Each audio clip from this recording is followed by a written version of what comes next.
Welcome everyone to the second rapid game of day 2, a very important clash. Garry is leading currently with a score of 10-5. The first rapid game ended in a draw, which means that if Garry manages to win this one, he has won the matchup. But if Vishy wins, he gets 3 points, the score becomes 10-8, which would then be very close going into the two blitz games. It'll be an exciting clash. Vishy starts the clock. Garry has the white pieces and he opens with b3. This is the same move that Vishy Anand played against Garry Kasparov. b3 opening up the queen. We have b6 played by Vishy. He also opens up his queen. Pawn to f4. So Garry using Anand's approach because he was impressed with the way in which Vishy played in the first rapid game. But there was something that Vishy was also afraid about that Garry could play, and that was this move d5. And I think he plays it. He plays in the center, and now Garry must be careful because Vishy's idea here. Now think about it. The queen on a1 is the biggest problem piece in this. And Vishy is trying to close it down with d4. e3 played. And now the knight comes out to c6, which is a very good move. So black is already doing really well out of the opening. And this is good signs for Vishy because he needs a win at all costs. Bishop comes out to b2, creating this very nice battery on the long diagonal. Knight to g6 by Anand. And he would like to play e5 at the right time. Maybe f6 and e5 could be his idea. Garry trying to focus in, and he has to play this carefully because this one is looking like Vishy is getting his pieces in order. That's the thing about chess 960. You must play your pieces carefully. Already d4 can be a very dangerous move in this position. Vishy goes for it. He pushes his pawn to d4. And the one thing that you must understand about this position is that the pawn on d4 limits the bishop and the queen, both of them. Garry brings his knight to e2, putting immense pressure on the d4 pawn. Now Vishy must sacrifice his pawn with e5. This is really important for him to play. If he manages to play e5, that would be a very good move. And he finds it. Pawn to e5, bolstering the center here with c5, d4, e5. And if f takes e5, then just bishop e7 and short castle would be very powerful. Just to show you how this works. Takes bishop e7. Let's say you take this pawn, I short castle, and look at black pieces. All brilliantly developed. Garry does take on e5. Now will Vishy find this move, bishop e7? It's not so simple, but he jumps in, knight b4, attacking c2. Garry castles in a very interesting way because he didn't have to move the rook. He just had to bring the king over from e1 to c1.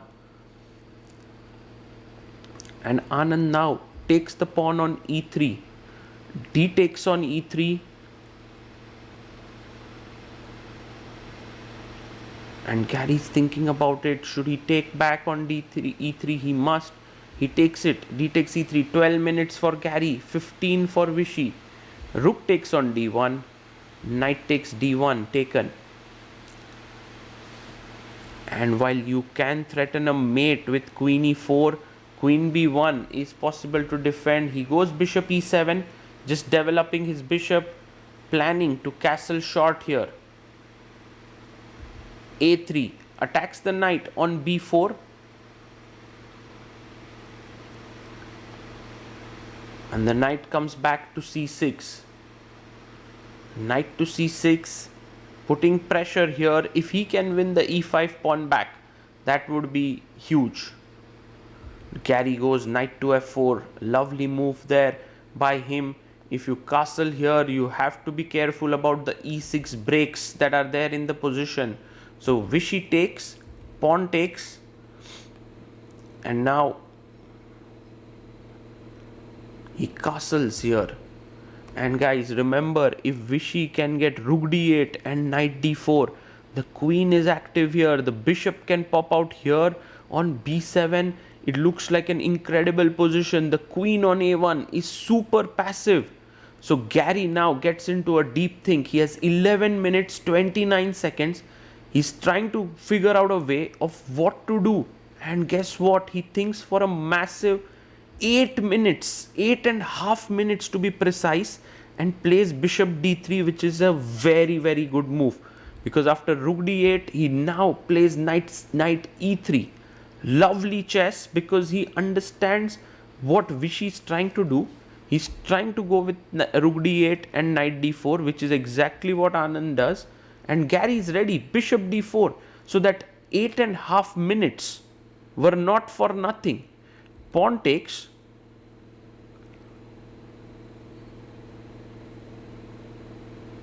And now another important move that needs to be played, which is knight to c4. Yes. And guys, now the king will come to b2 and the queen will come in, after which white is a pawn up and has things coordinated.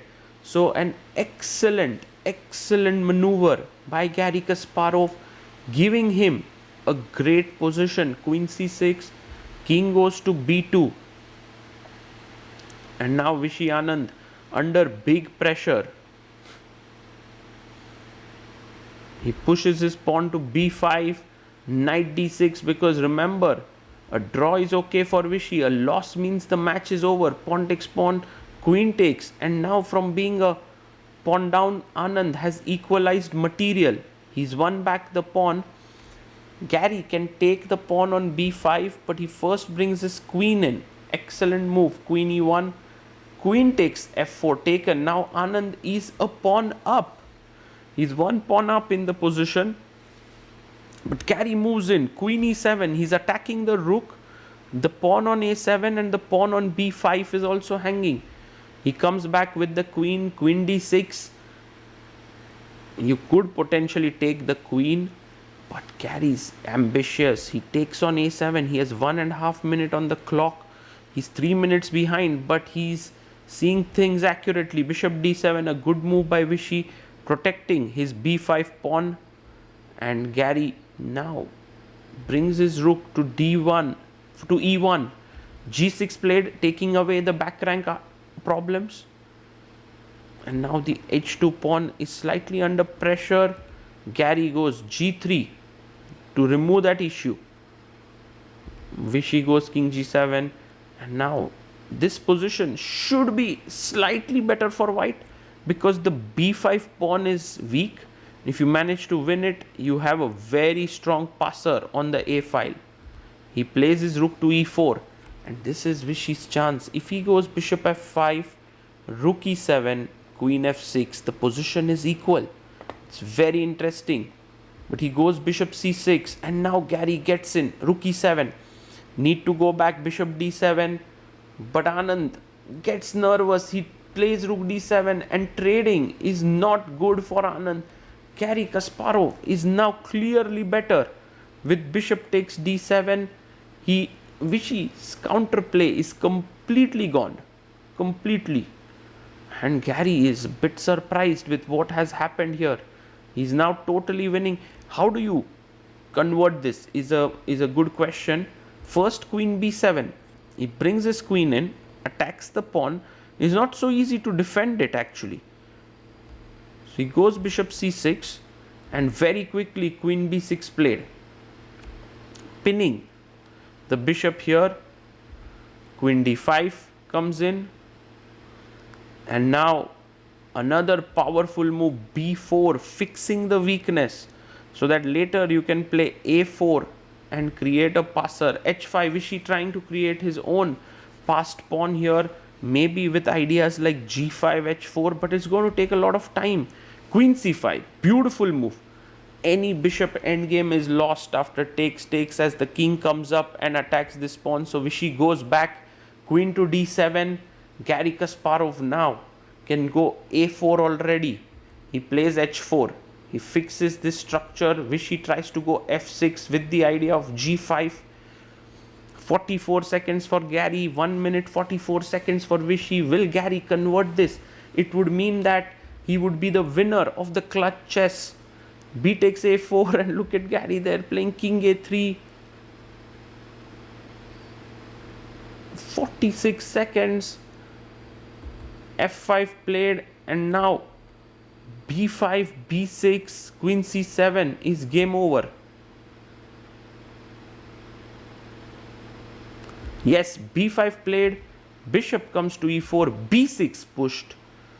Amazing, amazing chess by Garry Kasparov here. Bishop comes back to c6, and now queen e5 check followed by queen c7 would be a killer idea. He gives a check, and this works really well. Now Garry has played this game like an absolute professional. Maybe this is the level of his play is right up there with the way he was playing in the 1980s or 1990s. Man, just one good move after another, that 8.5 minute think, and queen c7 played. Vishy resigns. Garry is the champion of Clutch Chess 2025. I want to draw your attention to this key moment in the game, because it might look like Garry just smoothly won this game, but imagine that in this position you are not careful and you make a move like, let's say, g3 to get the bishop here. I go rook d8, you go bishop g2, I play my bishop to b7, and let's say a simple move knight e3.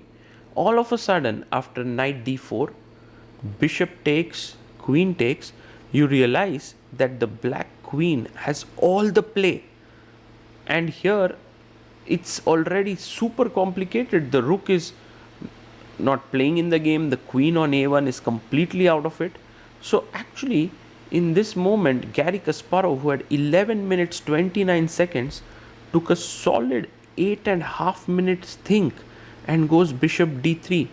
And his point was that he understood that after knight d4, he must take here, which is really not simple, which weakens the dark squares.